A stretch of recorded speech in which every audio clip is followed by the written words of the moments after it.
Bom, vamos direto ao ponto. Imagina uma metrópole vibrante, que não para um segundo, e infinitamente complexa. Essa é a célula. E, assim como qualquer cidade grande, para ela continuar funcionando sem entrar em colapso total, a gente precisa de um sistema de gerenciamento de lixo simplesmente impecável. A vida celular, afinal de contas, gera detritos o tempo todo, sofre invasões, lida com o envelhecimento das suas próprias estruturas, e é exatamente aí que entra o grande protagonista da nossa explicação de hoje, o lisossomo, uma estrutura absolutamente vital para a logística e, claro, para a sobrevivência da célula. Então, o que será que aconteceria se essa cidade microscópica de repente perdesse a capacidade de gerenciar os resíduos e reciclar todo esse entulho? Olha, as consequências seriam catastróficas para dizer o mínimo. Sem um sistema adequado de eliminação, a célula não ia aguentar o acúmulo dos próprios dejetos, ia ser um colapso.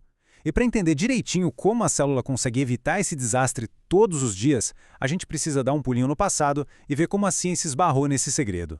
Voltando um pouco na fita, a gente chega ao ano de 1949. O cientista Christian Dedouvé estava lá, usando um método chamado fracionamento celular, e acabou descobrindo, meio que por acidente, umas frações de enzimas bem estranhas. Elas pareciam estar escondidinhas dentro de uma barreira membranosa. No começo, ele até levantou a hipótese de que seriam as bolsas suicidas da célula. Dá até um arrepio, não é? Mas esse conceito, por mais assustador que parecesse na época, simplesmente revolucionou o que a gente entendia de biologia celular. Aí, em 1955, ele finalmente bateu o martelo e chamou essas estruturas de lisossomos. Um trabalho tão brilhante que, claro, rendeu a ele o Prêmio Nobel de Medicina em 1974. Mas a grande pergunta é, como essa bolsa faz o trabalho sujo sem destruir a cidade inteira junto?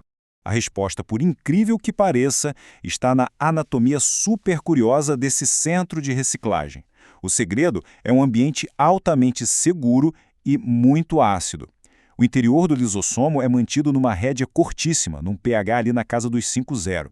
Para colocar isso numa escala mais palpável, é uma acidez quase igual à de uma xícara de café preto puro. E isso, na verdade, é um mecanismo de segurança genial.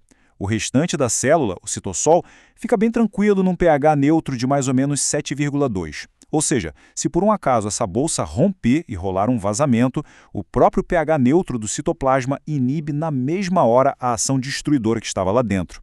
O ponto central aqui é que a gente tem cerca de 80 enzimas digestivas diferentes, as famosas hidrolases ácidas, que ficam cuidadosamente trancafiadas às 7 chaves lá dentro. Elas precisam justamente daquele ambiente ácido, igualzinho ao café que a gente comentou, para funcionar com força total. E aí entra um detalhe sensacional. Para garantir que essas enzimas não digiram a si mesmas, ou a própria parede do lisossomo, a face interna dessa estrutura é superglicosilada. É basicamente uma camada de açúcar bem espessa, atuando como um escudo protetor perfeito em volta desse arsenal de reciclagem.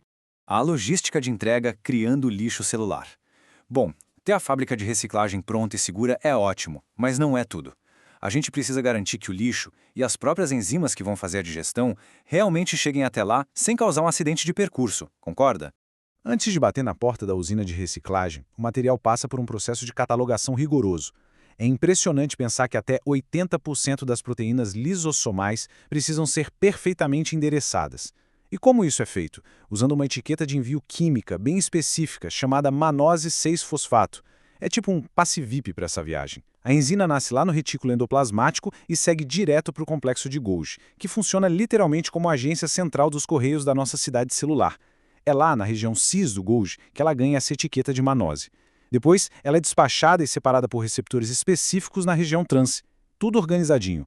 E observar esse caminho dos receptores é fantástico. Essas enzimas, que acabaram de ser etiquetadas com a manose 6-fosfato, são embaladas com um nível de segurança absurdo dentro de vesículas revestidas por clatrina. Saindo da agência postal do Golgi, elas são despachadas para se fundir com os chamados endossomos tardios. Chegando lá, por causa da queda no pH, as enzimas se soltam dos receptores. Os receptores super eficientes voltam para serem reaproveitados, enquanto as enzimas finalmente começam a amadurecer para formar os lisossomos 100% funcionais. As vias de degradação, endocitose, fagocitose e autofagia. Agora que a gente já tem a instalação construída, equipada e funcionando, vamos dar uma olhada nas 3 rotas principais que o material usa para entrar de vez na fase de degradação. Olha só, essas 3 vias cobrem absolutamente todas as demandas de processamento da cidade celular. A primeira, a endocitose, capta os fluidos externos e os compostos solúveis. É o básico. Depois, a gente tem a fagocitose, que faz um trabalho bem mais pesado, literalmente engolindo partículas sólidas grandes, tipo bactérias e outros patógenos invasores. E para fechar o trio, tem a autofagia. Esse é um processo cirúrgico, altamente regulado, onde a célula digere as suas próprias organelas que já estão velhas ou com defeito. Isso é fundamental, inclusive, para ela conseguir sobreviver em momentos de jejum extremo ou privação de nutrientes. E ver esse sistema em ação é de cair o queixo. Tem um registro feito por microscópio eletrônico que é sensacional. Ele mostra um glóbulo branco, que é uma das nossas células de defesa, esticando seus filamentos para formar pseudópodes e simplesmente engolindo uma bactéria inteira. É o nosso sistema de defesa agindo na prática, neutralizando uma baita ameaça antes que a situação saia do controle. Mas sabe, se a gente pensar que o lisossomo só lida com lixo e defesa, a gente vai perder uma parte enorme da história. Ele também processa nutrientes que são absolutamente vitais para nós. Um ótimo exemplo é a endocitose do colesterol LDL. As hidrolases ácidas lá de dentro quebram a partícula de lipoproteína e separam o colesterol puro, que é essencial, liberando ele de volta para o citossol. Sem essa etapa crucial de separação, o nosso organismo simplesmente não teria o material necessário para construir novas membranas celulares. É um trabalho de refinamento puro. Quando a reciclagem falha, o clímax da logística celular.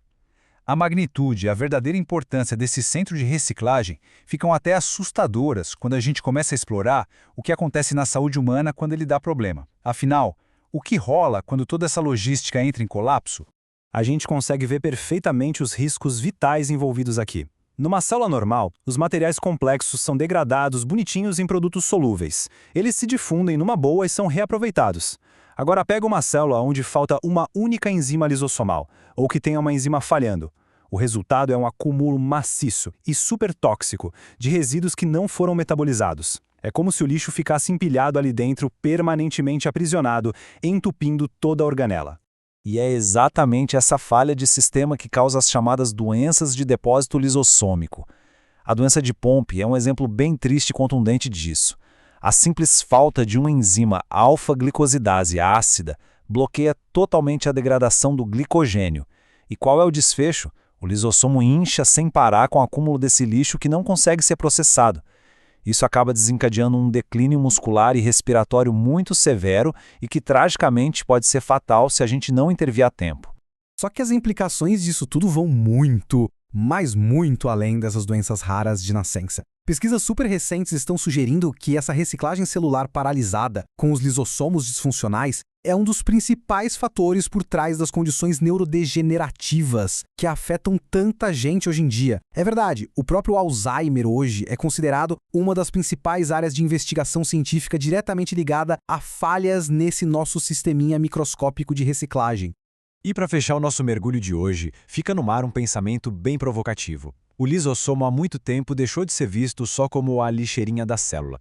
Ele é um mestre coordenador do metabolismo e da nossa própria saúde. É até inevitável a gente se perguntar, será que ao destrancar os mistérios mais bem guardados dessas minúsculas bolsinhas ácidas, a gente não vai finalmente encontrar a cura para as doenças mais complexas da medicina moderna? É uma fronteira simplesmente fascinante. Muito obrigado por acompanhar mais esta nossa explicação. Até a próxima!